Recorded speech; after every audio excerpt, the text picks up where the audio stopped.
Përshëndetje të nderuar teleshikues, ja ku takuam sërish në këtë edicion informativ ku në vim ju ftoj që të ndiqni informacionet e përgatitura. Kryeministri Edi Rama është pritur me ceremoni zyrtare në Japoni nga homologja japoneze Sanae Takaichi.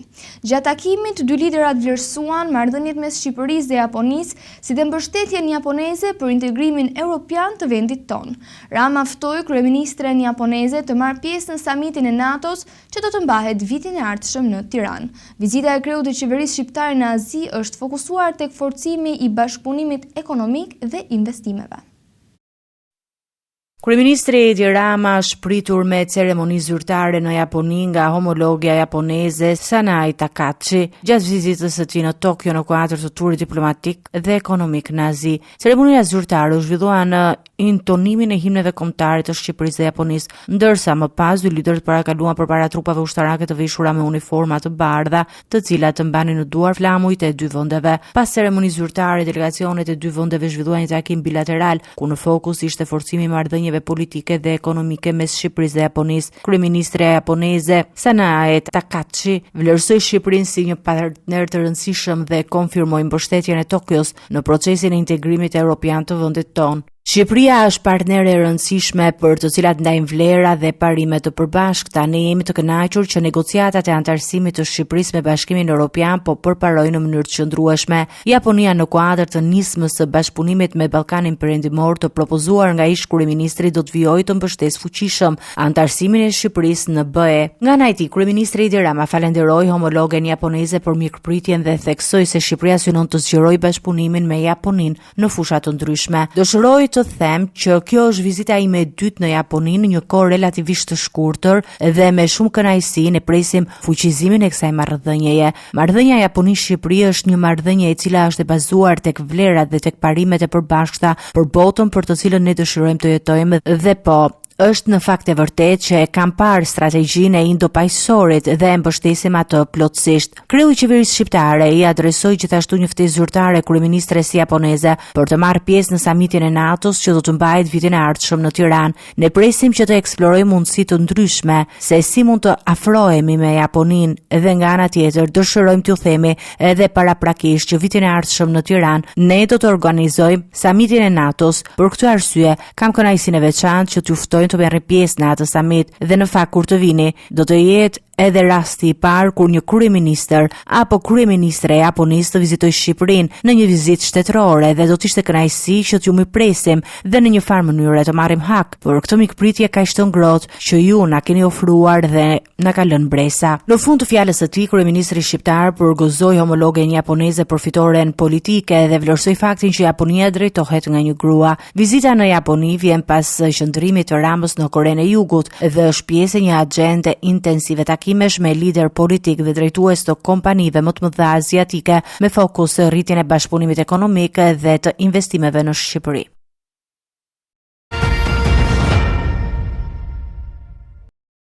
Kryeministri Edi Rama e ka cilësuar avancimin e Shqipërisë në procesin e integrimit evropian si një tjetër sukses të rëndësishëm për vendin. Reagimi i tij vjen një ditë pasi grupi i punës për zgjerimin në BE, COELA, miratoi kalimin e raportit i Bar në Këshillin e Ambasadorëve. Rama deklaroi se konferenca ndërqeveritare e 26 majit në Bruksel do të vulosë përfundimin e fazës hyrëse dhe hapjen e fazës përmbyllëse të negociatave. Avancimi i Shqipërisë në procesin e antarësimit në Bashkimin Evropian është cilësuar nga kryeministri Edi Rama si një tjetër fitore e rëndësishme për vendin dhe dëshmi e progresit të bërë në rrugën drejt integrimit evropian. Reagimi i kreut të qeverisë erdhi një ditë pasi grupi i punës për zgjerimin në Bashkimin Evropian, i njohur si COELA, miratoi kalimin e raportit i Bar në Këshillin e Ambasadorëve të vendeve anëtare. Përmes një postimi në rrjetet sociale, Rama theksoi se konferenca ndërqeveritare Shqipëri-BE, që do të mbahet në 26 maj në Bruksel, do shërojnë mbylljen e fazës hyrëse dhe nisjen e fazës përmbyllëse të negociatave të antarësimit. Në 26 maj në Bruksel, konferenca ndërqeveritare Shqipëri-BE vulosë me sukses fazën hyrëse dhe çel fazën përmbyllëse të negociatave të antarësimit, sepse ndryshe nga si e përflasin ditën dhe natën ata që gjithmonë humbasin në fund, Shqipëria Europiane që po ndërtojmë është një histori suksesi e cila shkruhet me vizion, punë për kushtim, hap pas hapi, e në fund gjithnjë fiton. Kryeministri e konsideroi këtë një moment krenarie për gjithë shqiptarët, duke vlerësuar punën e grupit negociator, institucioneve shtetërore dhe aktorët të përfshirë në procesin e integrimit. Kjo është një ditë krenarie për Shqipërinë, për skuadrën tonë të madhe, për të gjithë repartet e saj në çdo pjesë të fushës së përgjegjësive publike, për shumicën parlamentare, për qeverinë, për institucionet e pavarura e sigurisht, për ata që i përfaqësojnë ato në tryezat e negociatave për Shqipërinë 2030 në BE. Urime të gjithëve, mbi të gjitha faleminderit të çdo shqiptari e shqiptarie që na beson e na mbështet në rrugën e këtij misioni historik. Në reagimin e tij, Rama ju përgjigj dhe akuzave të opozitës, e cila në muajt e fundit kishte pretenduar se negociatat me Bashkimin Evropian ishin bllokuar dhe se Shqipëria po përballej me penalizime nga partnerët evropian. Tha negociatat u bllokuan, tha Shqipëria u ndëshkua, tha Europa u zgjua dhe narkoregjimi u zbulua. U lëshuan rrugëve me molotov për djegur Shqipërinë në sytë të huajve. U lëshuan nëpër Europë me thaz balte e dhumi për ta zhgaravitur Shqipërinë në sytë të huajve. U gënjyen si gjithnjë nga mendja e tyre dhe gënjyen edhe ata, gjithnjë e më të pak që shkojnë me atë mendje, humbën përsëri dhe Shqipëria përsëri fitoi, theksoi Rama. Sipas kryeministrit, zhvillimet e fundit në Bruxelles tregojnë se procesi i integrimit po ecën sipas objektivave të qeverisë dhe se Shqipëria po hyn në një etapë të re të negociatave me Bashkimin Evropian. Konferenca e 8 ndërqeveritare me Shqipërinë dhe BE-n pritet të hapë rrugë për mbylljen e kapitujve të parë të negociatave të antarësimit në një moment që konsiderohet kyç për aspiratën europiane të vendit. Kryetari i Partisë Demokratike, Sali Berisha, ka përshëndetur mirantimin e raportit i BAR në Bruksel, duke cilësuar atë një dokument të rëndësishëm për rrugën europiane të Shqipërisë. Berisha deklaroi se raporti evidenton qartë problemet që sipas tij vazhdojnë të shqetësojnë Bashkimin Evropian, veçanërisht korrupsionin dhe presionet ndaj institucioneve të drejtësisë. Kreu i Partisë Demokratike tha se gjatë negociatave janë shtuar kushtet për Shqipërinë, krahasuar me draftin fillestar të Komisionit Evropian. Kryetari i Partisë Demokratike Sali Berisha ka reaguar pas miratimit të raportit të piketave të ndërmjetme i BAR nga strukturat e Bashkimit Evropian në Bruksel. Gjatë konferencës për media, Berisha theksoi se raporti miratuar në 21 maj ka psuar 32 ndërhyrje të rëndësishme krahasuar me draftin e shkurtit, ku sipas tij 14 prej tyre janë shtesa të reja që vendosin standarde më të forta për demokracinë, drejtësinë, zgjedhjet dhe luftën kundër korrupsionit. Raporti i finalizuar i paraqitur me 2 shkurt dhe i rishqyrtuar shumë herë, i karakterizuar gjithashtu nga anullimi i konferencës ndërqeveritare në pozicionet e përbashkëta që paraqet me 21 maj, ka pasqyruar me vërtetësi problematikat madhore të regjimit të Edi Ramës. Berisha u ndal veçanërisht tek çështja e korrupsionit, duke pretenduar se gjua e përdorur në raport është as shpërsuar ndjeshëm. Erdhi në fact-finding mission në Shqipëri. Ai vjen periodikisht, është vërtet. Nuk është se nuk mund të them se ky ishte nis me opozicë ardhja aty. Jo. Erdhi i pa gjëra në vend dhe shtoi pra antifarsën elektorale, masat antifarsë. Dhe kjo është herë e parë që Bashkimi Evropian emron rrjetet patronazhimit, kritik e drejt për drejt ndaj Edi Ramës dhe qeverisë së tij dhe terroristëve elektoral antarë të këtyre rrjeteve. Korrupsioni, shqetësim vendimtar, themelor, me një fjalë, Shqipëria po thuaj me karton të kuq, krucial, nuk isha askush. Ai pretendoi se ky formulim reflekton shqetësimin e vendeve europiane për korrupsionin në nivelet e larta të qeverisjes në Shqipëri. Kreu i Partisë Demokratike foli edhe për çështjet e drejtësisë dhe marrëdhënieve të qeverisë me institucionet e reja të drejtësisë, duke deklaruar se Bashkimi Evropian ka shprehur shqetësim për presion ndaj SPAK-ut dhe gjykatave. Kjo është shtur. Bëhemi pret rezultate e mira të arritura deri tani nga SPAK dhe gjykatat e tij për fshi rastet e korrupsionit nivelit të lartë. Në fund, Berisha pati edhe një mesazh për demokratët që të shtunën të votojnë në garën për kryetarin e tyre. Çdo demokratë dhe demokrat duhet jetë krenar, se nesër voton në zbatim të një procesi që është aktualisht procesi më modern në një kohë kur partia e krimit nga 2009 deri sot e ka fshi fjalën vot nga fjalori i vet. Sali Berisha e mbylli me thirrjen për protesta për të cilat nuk ka ende datë, por i sheh si të domosdoshme për realizimin e qëllimeve të opozitës. Ministri grek i mbrojtjes Niko Dendias pritet të vizitojë javën e ardhshme Tiranën në një përpjekje për të ringjallur negociatat mes Shqipërisë dhe Greqisë për zonat detare. Mediat greke raportojnë se vizita synon në rihapjen e diskutimeve të bllokuara prej vitesh. Dendias do të zhvillojë takime me ministrin e mbrojtjes Ermal Nufi dhe kryeministrin Edi Rama. Vizita vjen në një moment që Athina dhe Tirana e konsiderojnë pozitiv për marrëdhënie dypalçe dhe bashkëpunimin rajonal. Ministri grek i mbrojtjes Niko Dendias do zhvillojë javën e ardhshme një vizitë zyrtare në Tiranë, ndërsa në fokus të bisedimeve pritet të jetë çështja e përcaktimit të zonave detare mes Shqipërisë dhe Greqisë. Sipas mediave greke, Athina synon të ringjallë negociatat që prej vitesh kanë mbetur bllokuara në një moment kur të dy vendet po përpiqen të përmirësojnë më tej marrëdhënie dypalçe. Gazeta greke Tuvima raporton se Dendias do zhvillojë bisedime të nivelit të lartë në Tiranë me synimin për të rihapur diskutimet mbi kufirin detar dhe çështjet e tjera të mbetura pezull mes dy vendeve. Gjatë qëndrimit në Shqipëri, ministri grek pritet të takohet me ministrin e mbrojtjes Ermal Nufi, si dhe me kryeministrin Edi Rama. Sipas medias greke, vizita zhvillohet në një klim që Athina dhe Tirana e konsiderojnë pozitive për marrëdhëniet mes dy vendeve. Athina dhe Tirana kërkojnë të përfitojnë nga ajo që zyrtarët greke përshkruajnë si një fazë pozitive në marrëdhëniet dypalçe. Përpjekja vjen pas një vizite të kohëve të fundit të Ramës në Greqi dhe brenda kuadrit më të gjerë të mbështetjes së Greqisë për përshpejtimin e procesit të pranimit në Bashkimin Evropian të Ballkanit Perëndimor.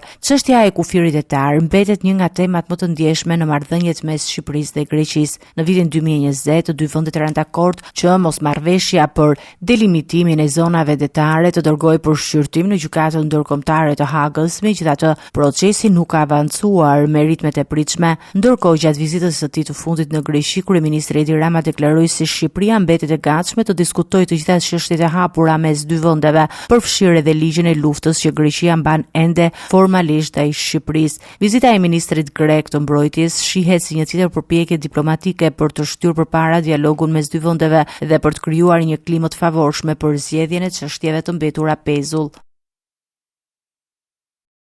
Debatet dhe mosmarrveshjet mes dy kompanive private për aeroportin e Vlorës po shkaktojnë vonesa të konsiderueshme në projekt. Ministri Enea Karakaçi ka deklaruar se institucionet do të ndërhyjnë për t'i dhënë fund situatës dhe nuk do të tolerohen pengesat.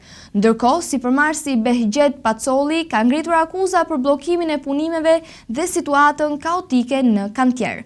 Çështja po shihet si me ndikim të drejtpërdrejtë ekonomik dhe në imazhin e investimeve në vend. Situata në aeroportin e Vlorës po shoqërohet me përplasje dhe akuza mes palëve të përfshirë në ndërtimin e projektit, duke ngritur shqetësime për vonesa dhe dëme të mundshme ekonomike. Mosmarrveshjet mes dy kompanive private kanë si bllokime në terren dhe ndërprerje të punimeve sipas raportimeve. Ministri Enea Karakaçi ka deklaruar se autoritetet do të ndjekin çdo hap të nevojshëm për të dhënë fund kësaj situate dhe për të garantuar vijimin normal të projektit. Ai ka theksuar se nuk do tolerohen pengesa që dëmtojnë investimet strategjike dhe infrastrukturën e vendit. Ministria vëren me shqetësim të thellë se sjellja deri tanishme e palëve zhvilluese, bllokimi fizik i kantierit, konfliktet gjyqësore ndërmjet aksionarëve, shkeljet kontraktore, akuzat penale kanë shkaktuar vonesa kritike dhe dëm reputacional ndaj projektit. Kjo sjellje nuk do të tolerohet dhe shteti do shfrytëzojë gjitha mjetet ligjore në dispozicion për të garantuar respektimin e detyrimeve kontraktore. Aeroporti i Vlorës përfaqëson pikë kritike të sovranitetit dhe sigurisë kombëtare, objekt ndaj të cilit shteti ushtron kompetenca të plota, mbikëqyrëse dhe rregullatore.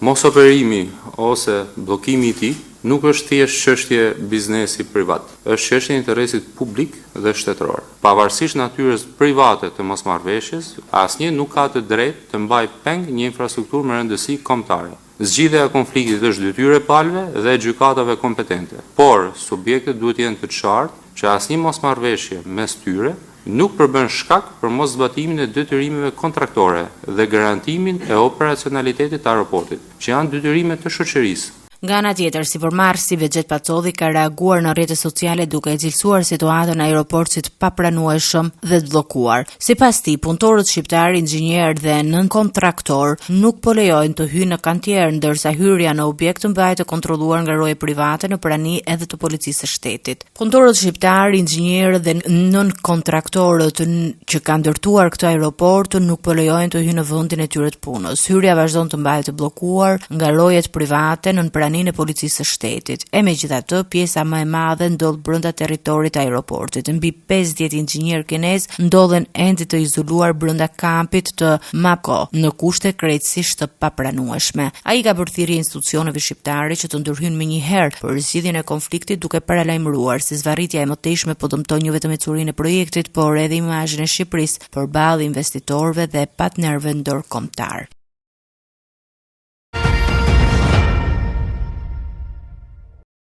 Shqipëria po përjeton një tkurrje të fortë demografike, duke u rënditur ndër vendet me humbjen më të madhe të popullsisë në Europë, sipas Eurostat. Vetëm gjatë vitit 2024, vendi ka humbur rreth 29.000 banor si pasojë e emigrimit. Ndërkohë, ndryshe nga mesatarja pozitive e Bashkimit Evropian, Shqipëria vijon të shënojë rënje të qëndrueshme të popullsisë. Ekspertët paralajmërojnë se kjo prirje po kthehet në një krizë strukturore për tregun e punës dhe zhvillimin ekonomik.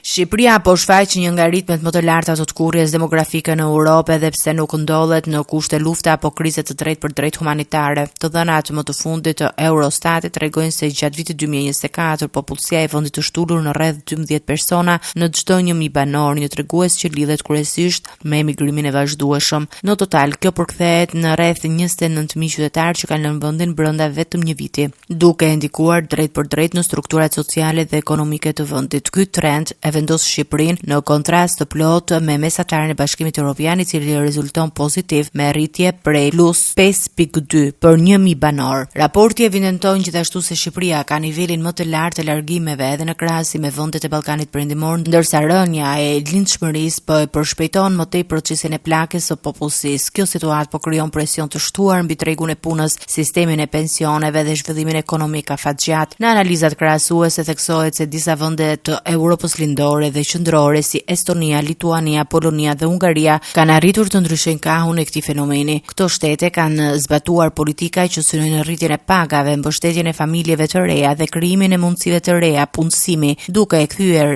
emigracionin në një fazë të përkohshme zhvillimi. Sipas revistës Monitor, disa prej këtyre vendeve që dikur përballeshin me nivele të ngjashme emigrimi si Shqipëria, sot madje regjistrojnë migrim neto pozitiv dhe po tërheqin qytetarë të kthyer apo emigrant të rinj. Ekspertët e fushës së ekonomisë dhe demografisë paralajmërojnë se modeli aktual ekonomik i Shqipërisë, i mbështetur kryesisht në sektorin e turizmit dhe konsumit, nuk po arrin të frenojë largimin e të rinjve dhe forcës aktive të punës. Sipas tyre, nëse nuk ndërhyhet me politika të thella strukturore, vendi rrezikojnë që fenomeni i emigrimit të kthehet në një krizë kronike demografike me pasoja afatgjata për zhvillimin e vendit.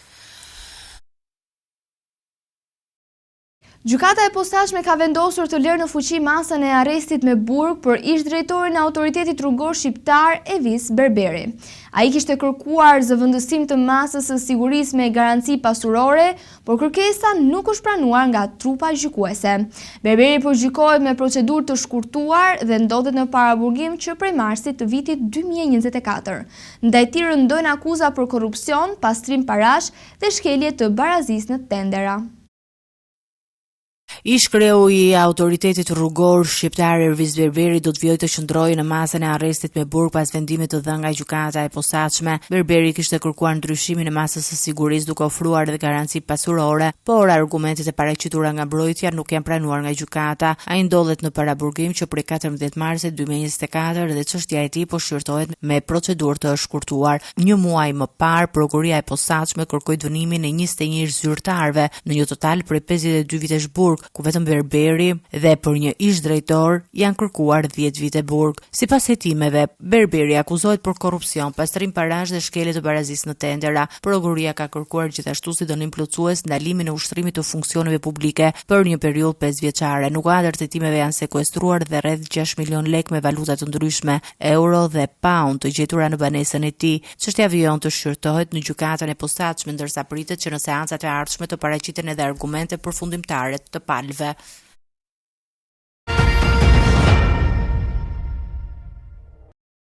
Policia e Fierit ka arrestuar një 43 vjeçar në fshatin Levan pas zbulimit të 2 armëve të tipit Kalashnikov dhe municionit luftarak në banesën e tij.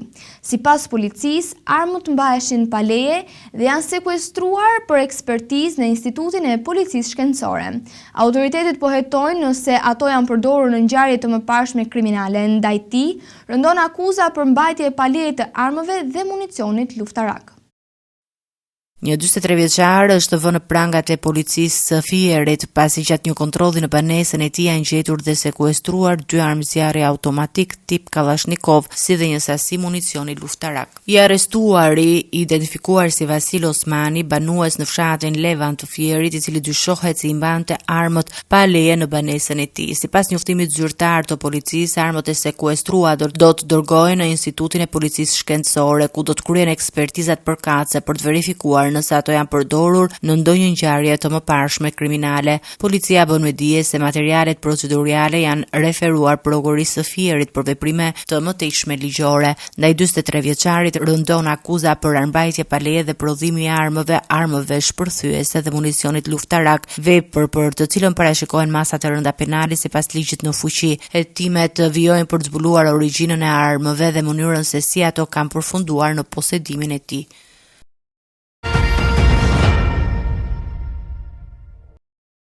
Vijojmë me informacione nga Kosova. Qeveria në detyrë e Kosovës, e drejtuar nga Albin Kurti, ka miratuar paketën për përballje me inflacion 2.0, e cila parashikon mbështetje financiare prej 100 eurosh për pensionistët, fëmijët, studentët dhe punëtorët e sektorit jo publik. Ekzekutivi ka vendosur gjithashtu rritjen e shtesave për lehonat në 500 euro në muaj. Opozita e ka cilësuar vendimin si tentativ për blerje votash në prag të zgjedhjeve të parakohshme të 7 qershorit. Në prag të zgjedhjeve të parakohshme parlamentare të 7 qershorit, qeveria në detyrë e Kosovës, e udhëhequr nga Albin Kurti, ka miratuar paketën për përballje mbi inflacionin 2.0, e cila përfshin mbështetje financiare për disa kategori qytetarësh. Paketa parashikon pagesë të menjëhershme për 100 eurosh për pensionistët, fëmijët, studentët aktiv dhe punëtorët e sektorit jo publik, si pjesë e masave që qeveria thosë se synojnë zbutjen e ndikimit të rritjes së çmimeve dhe kostos të jetesës. Mbështetja e menjëhershme për 100 eurosh për pensionistët, mbështetje e njëhershme për 100 eurosh për fëmijët, mbështetje e njëhershme për 100 eurosh për punëtorët e sektorit jo publik dhe mbështetje e njëhershme për 100 eurosh për studentët aktiv, deklaroi kryeministri në detyrë Albin Kurti. Kurti bëri të ditur se shpërndarja e mjeteve për pensionistët dhe fëmijët do të nisë nga java e ardhshme, ndërsa studentët dhe punëtorët e sektorit privat do të duhet të aplikojnë për të përfituar mbështetjen. Ministri në detyrë financave sqaroi kriteret për përfituesit, duke theksuar se masa do të përfshijë të gjithë të punësuarit me të ardhura në 1.000 euro në muaj që nuk paguhen nga buxheti i shtetit. Për të gjithë të punësuarit e deklaruar në muajin prill me të ardhura mujore më pak se 1.000 euro që nuk janë në listën e pagave që paguhen nga buxheti i shtetit, përfshirë sektorin privat, shoqërinë civile dhe ndërmarrjet publike jashtë organizatave buxhetore, deklaroi Murati. Qeveria në detyrë ka marrë gjithashtu vendim për rritjen e shtesave mujore për nënat lehona nga 325 në 500 euro, duke barazuar përfitimin me pagën minimale në vend. Edhe në këtë muaj po rrisin shtesat për lehona ashtu siç kanë premtuar nga 320 në 500 euro në muaj, tha Kurti. Megjithatë, vendimi ka shkaktuar reagime të forta nga opozita, e cila konsideron paketën si një përpjekje për ndikimin elektoral në prag të votimeve. Kryetari i Lidhjes Demokratike të Kosovës, Lumir Abdigjiku, deklaroi se masat nuk janë një paketë reale kundër inflacionit, por një tentativë për blerje votash. Kjo nuk është pako e inflacionit, kjo është pako e tentimit për blerje vote, një përpjekje e vonshme për të mbuluar dështimet e qeverisë qeverisë me paraneve qytetarëve, u shpreh Abdiqiku. Edhe ish deputeti i Partisë Demokratike të Kosovës, Artan Behrami, reagoi ashpër duke kërkuar angazhimin e prokurorisë. Kjo është blerje klasike e votës, është ndihimi drejt për drejt te votuesi, deklaroi ai. Kosova do të mbajë zgjedhjet e parakohshme me 7 qershor pas dështimit për zgjedhjen e presidentit të vendit, ndërsa klima politike mbetet e tensionuar mes akuzave për përdorim elektoral të vendimeve qeveritare.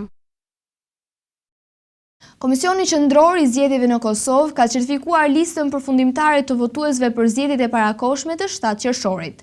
Sipas të dhënave zyrtare, mbi 2.09 milion qytetar kanë të drejtë vote në këtë proces. Nga këta, rreth 1.9 milion do të votojnë brenda vendit, ndërsa mbi 132.000 janë regjistruar nga diaspora. Procesi përfshin edhe votimin me postë dhe në përfaqësi diplomatike të Kosovës jashtë vendit.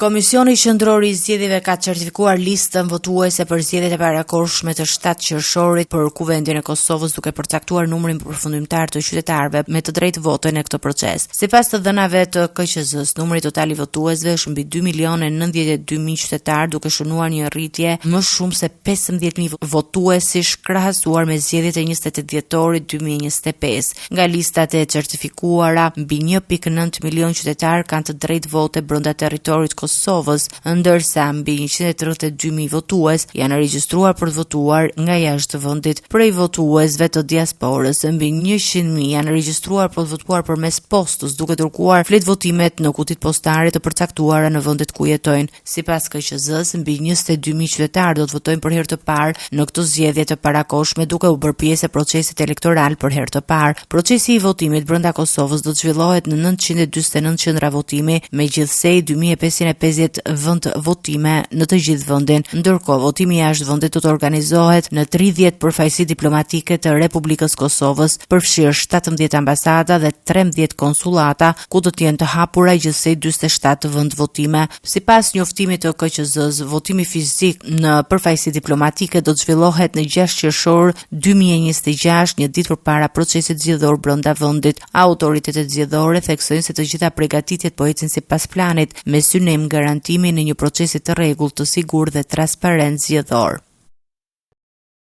Të nderuar teleshikues, kjo ishte gjithçka që kishim përgatitur për ju në këtë edicion informativ. Së bashku do të rishihemi në edicionet e ardhshme. Deri atëherë, miru takofshim.